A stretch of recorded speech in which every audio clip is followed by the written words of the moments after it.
tiger, hands of a scientist, spine of a giant, eyes of a hypnotist.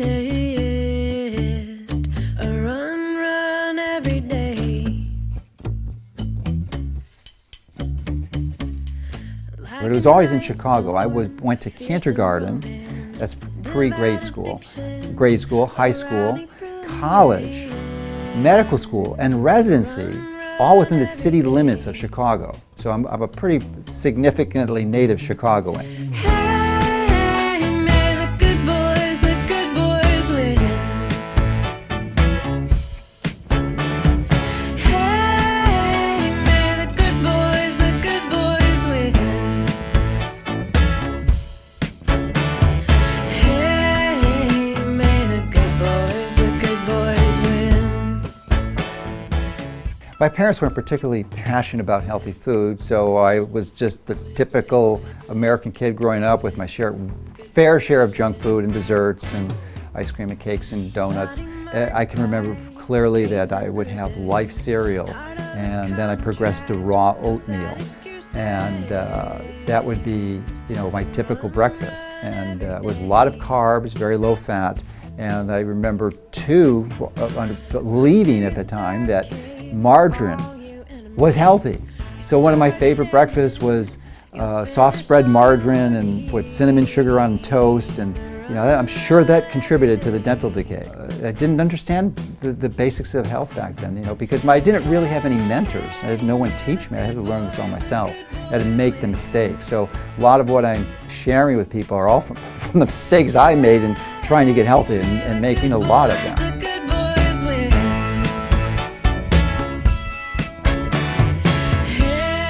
I first met Dr. Mercola at a Health Freedom Expo in Chicago in 2009. He came up to me and expressed real interest in working for mercury-free dentistry. I found that unusual for physicians, certainly for a physician of his stature, and that interest has continued. Obviously, he has no stake in this personally. What he has is an intense interest in seeing mercury eliminated from the profession of dentistry and from the exposure that it does to consumers and to dental workers.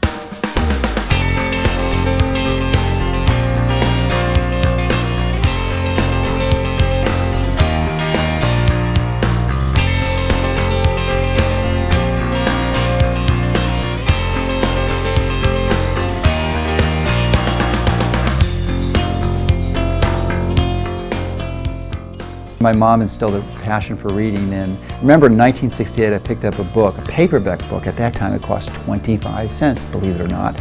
But the name of the book was Aerobics. It was written by Dr. Ken Cooper, who was a physician for the space program in NASA, and he actually designed the exercise program for the astronauts. But at that time, exercise wasn't viewed very favorably. Virtually, very few people were doing it. So I started doing that, and when I first started in '68, as I said, it wasn't really widely being used. So people would throw rocks and beer cans at me because they thought I was some kind of criminal. I was a villain running away from the scene of a crime. Because people didn't run. It wasn't done in the 60s. It just wasn't done.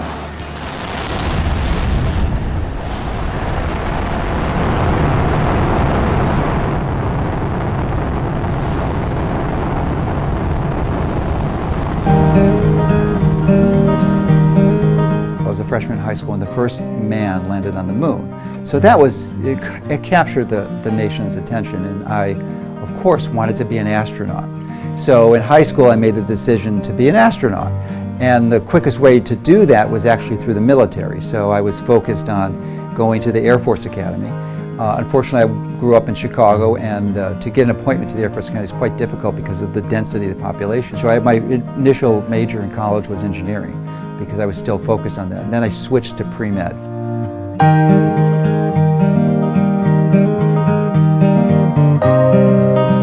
So after 2 years of not getting into school, I was really committed to being a physician. I was really devastated that I didn't get in those first 2 years. And so I started widening my scope. At the time, I was subscribing to Prevention magazine, which was really a very popular magazine in the 70s. And Dr. Jonathan Wright, who was a pioneer alternative medical physician, was the editor at the time. In that magazine, there was an article written by a DO who had described his experiences and that he was doing the exact type of medicine I wanted to practice. I had never even heard of DOs before. So I looked at it, and sure enough, there was a college right in the city that I live, in Chicago, in a community called Hyde Park. On the very first day of medical school, they told us that most of the stuff, that information we're going to give you, will be outdated by the time you graduate. The reality was that almost everything about therapy was outdated the day they told us. But he went on to say that, yes, we want to give you information so you can pass your boards and get your license, but more importantly, we want to teach you how to learn. And I'm so grateful for that, because that is the key element that I got out of that training, is I learned how to learn. Sadly, they taught everyone else how to do this, but sadly most doctors, they just ignore that and they just get into doing their normal life experience, and even though they have the capacity to understand the truth, they don't pursue it.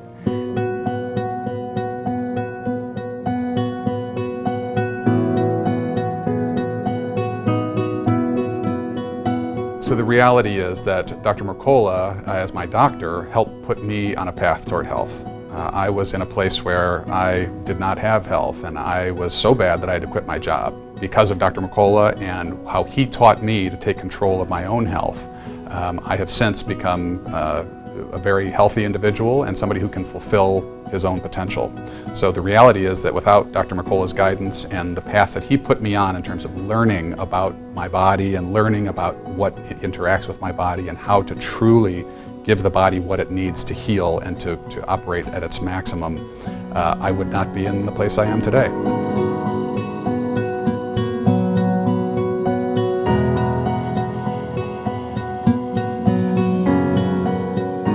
I was fascinated. I didn't realize that there was a whole group of physicians who understood and applied and worked with nutrition.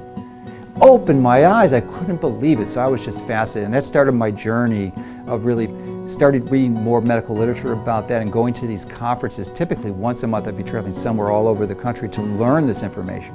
So it was just collections, it's a eclectic collection of knowledge about using natural healing techniques. And then I would apply them in my office and get tremendous results. I mean, people would start getting better. So much so that I remember at one point I said, this stuff really works, I'm going to get people off of the drugs. So I made the commitment at that time to say, listen, I'm going to stop using drugs. So I gave notice to all my patients that if you are on drugs and you're unwilling to go a course to get off of them, then you need to find a new doctor. So I lost 70% of my patients. They just left because they weren't on board with me. And I said that was really a good thing, because then I started only having the patients who really wanted to get better. And they did, and they got better by the droves, and the word started to spread, and I started seeing patients not only from my local community, but people from all across the state, and then people from all across the country, and eventually people from all over the world. I've probably seen people from almost every country in the world.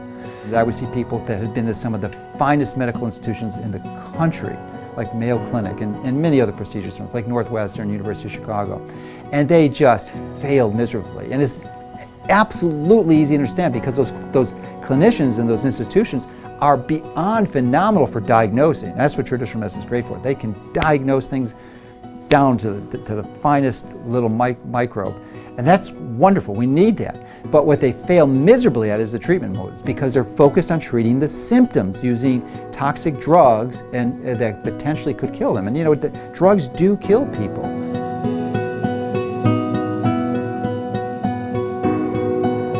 I think if you look back at the last 2 decades, you see that Dr. Mercola has often been the first to clearly communicate to the public common sense ways of healing and staying well naturally.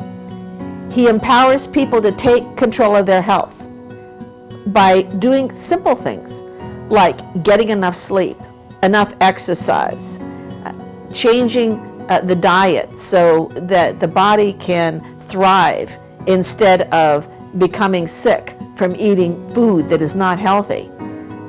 Getting exposure to sunlight to raise your vitamin D levels.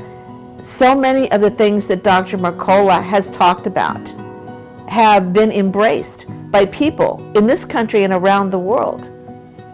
And that is why he is beloved by so many people around the world, because they now are not afraid to trust in the innate ability of their body to heal and to stay well naturally.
Since his visit down here, Dr. Mercola has really started to support us in earnest, and I think it really shows his reach. I mean, from all of the work he's doing up in the north in the U.S. To rural communities in Mexico, it's pretty incredible, and he's a pretty incredible man. And you know, his support. What's really surprised me is it's not just the financial. He's really tapped us into his network of scientists and professionals, and it's really helped us exponentially move our work forward. Because of Dr. Mercola, we are now really close to developing a very low-tech fluoride removal system. We've developed new methods of rainwater catchment, which is another source of water for the rural communities that isn't contaminated with the arsenic and fluoride.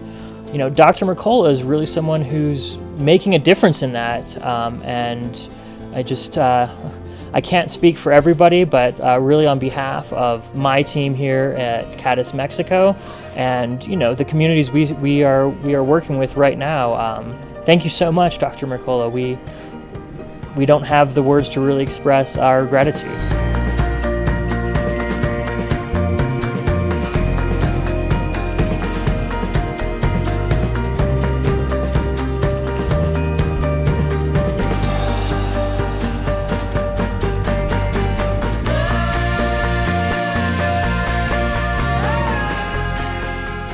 Public perception about anybody has many facets, and certainly with Dr. Mercola, I think the fact that he is an extremely powerful activist. He is a very strong activist.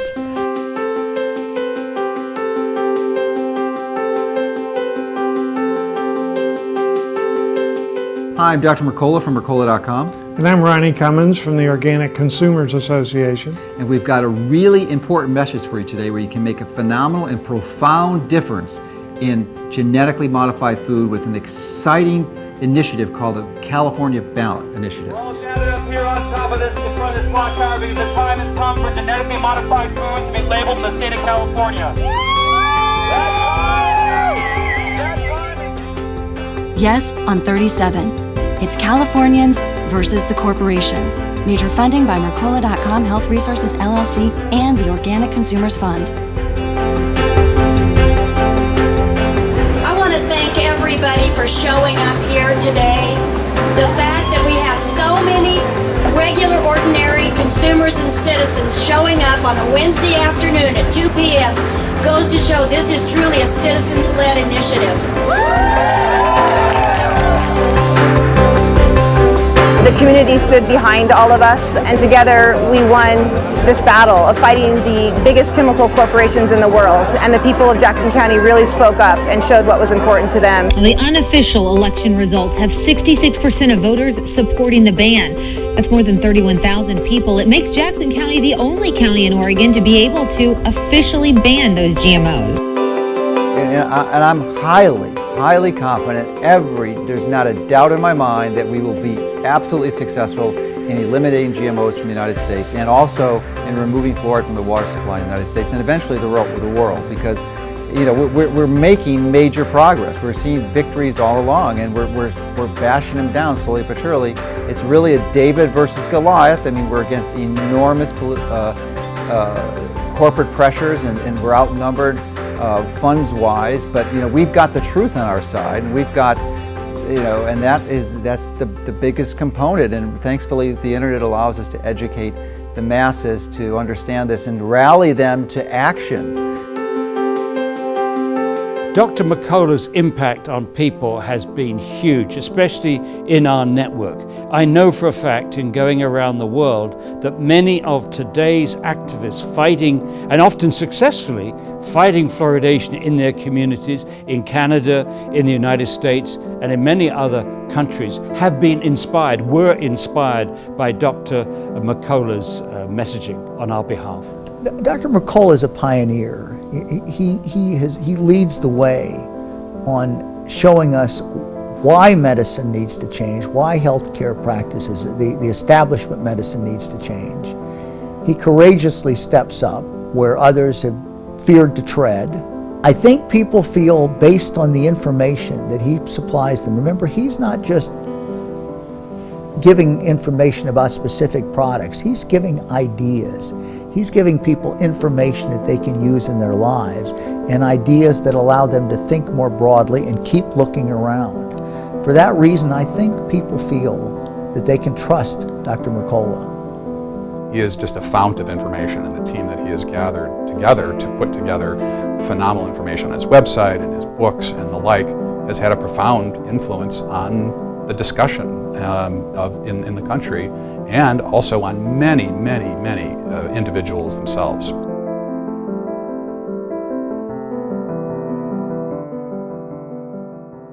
Aspartame is the technical name for artificial sweeteners like NutraSweet and Equal.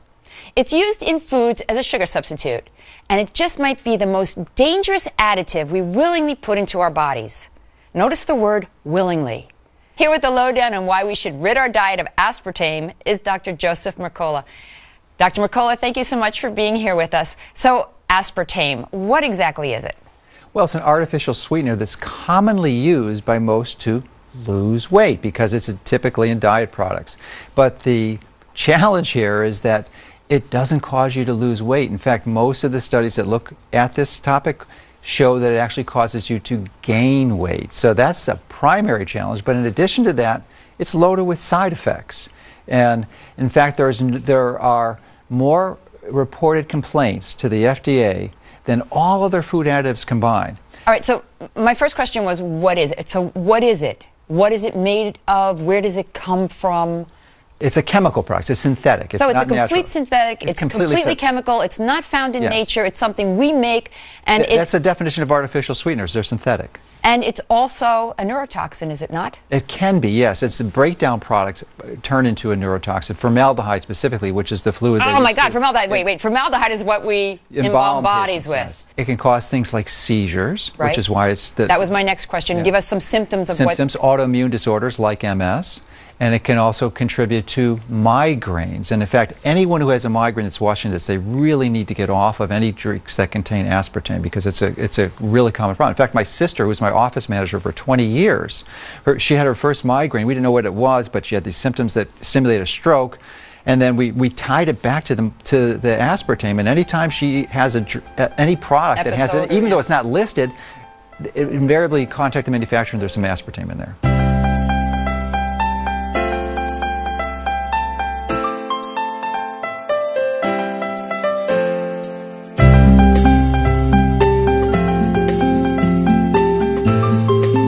I mean, basically, all of us are fighting corporate greed and government indifference or corruption. And we're all fighting it in different ways, and it has been just wonderful to have this solidarity. Solidarity from Ronnie Cummings, solidarity from Charlie Brown, from Jeffrey Smith, and from Barbara Lowe Fisher and the others, and holding us all together, bringing us all together, Dr. Mercola. It was a wonderful idea, and we're really feeling the benefits of it in terms of the support we're getting, the number of people that support us. I don't think this would have happened, A, without Dr. Mercola, and B, without the Health Liberty Alliance. Please welcome Dr. Joe Mercola. Thank you for having me. Joe, let me ask, why is the medical community, the medical establishment, so up in arms about what you have to say? Well, I think it's primarily because we have two different models. My model is to really help people understand that they can take control of their health, that they can take responsibility by natural lifestyle approaches, by eating the right types of foods, exercising properly, and drinking the right type of pure, clean water. And the other model really is focusing more on a magic pill solution, which really is focused on treating the acute symptoms. So they're really two divergent models. But what you're saying, I'm forced to ask the provocative question, do you like being controversial? Well, when I think of controversy, it's not something I seek to attract, but I'm reminded of a German philosopher, Arthur Schopenhauer, who 200 years ago talked about truth. And he said, all truth can be divided into three stages. First, it's ridiculed, then it's violently opposed, and then finally, it's widely accepted as self-evident.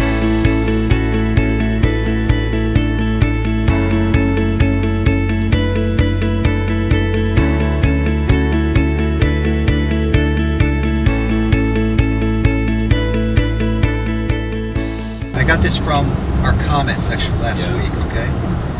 Intermittent fasting is really a miracle against compulsive eating. I've been doing Dr. Mercola's intermittent fasting for a month now, a 6-hour eating window. Since the very first day, my cravings went away. Unbelievable. Before that, I've had the same result only using amphetamines. I mean, I couldn't write a better testimonial. Someone who hasn't heard this information has really adopted and embraced the conventional medical model. That's an appropriate and rational approach if you've not really explored the other side. So I would encourage anyone who is in disbelief or is skeptical to really examine the evidence very carefully, to try some of these things. Most of these strategies that we're recommending, they don't rely on supplements. Our primary recommendation is to use foods and exercise, lifestyle choices that don't cost a lot extra. And even if they do a little bit extra, they're going to save you so much more in the long term, since the ounce of prevention is worth far more than a pound of cure. So to try it yourself.